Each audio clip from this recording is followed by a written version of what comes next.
सांगाल बीडमध्ये काही त्याची काही व्हायरल क्लिप बाहेर येत आहे, काय सांगाल?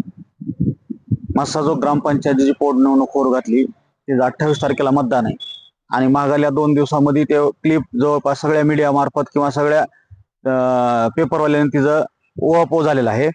प्रथमतः पहिली एक क्लिप आली होती, त्याच्यामध्ये कसं त्या वाल्मिक कराडनं मध्ये मारहाण केली असं आलं.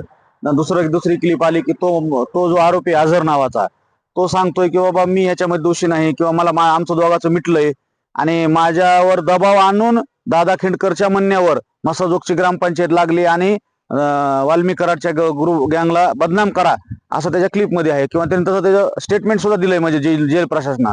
मी प्रथमतः या गोष्टीचा निषेध करतो. लोकशाहीला जर एवढी मोठा काळीमा फासणारी जर अशी गोष्ट घडत असेल, बरं हे इलेक्शन ग्रामपंचायतचं आहे. 2280 मतदार जे आहेत ते मतदार मस्साजोगचा येणारा सरपंच कोण हे ठरवणार आहेत. आणि तुम्ही एवढ्या छोट्या गोष्टीसाठी जर जेल मधून जर आरोपींना जर दबाव आणून जर या गोष्टी करीत असताल तर हे निश्चितच म्हणजे फार गंभीर गोष्ट आहे आणि हे लोकशाहीला काळीमा फासणारी गोष्ट आहे. मी ह्याचा जाहीर निषेध करतो.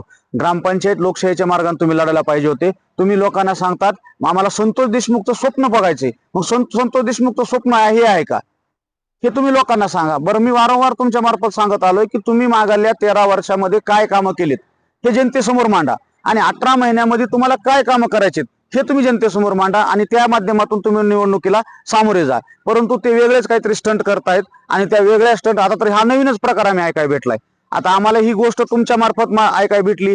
याच्यामध्ये जे नाव आले दादा खिंडकर हे धनंजय देशमुखचे साडू आहेत, त्यांच्या म्हणण्यावर ह्या गोष्टी व्हायला. आता ही गोष्ट मी 100% म्हणजे खात्रीशीर सांगू शकत नाही, परंतु ज्या गोष्टी मीडिया मार्फत किंवा आता त्या माणसानं जेल प्रशासनाला पत्र दिलंय म्हणजे यात नक्कीच काहीतरी गोड बंगाल लढलेलं आहे.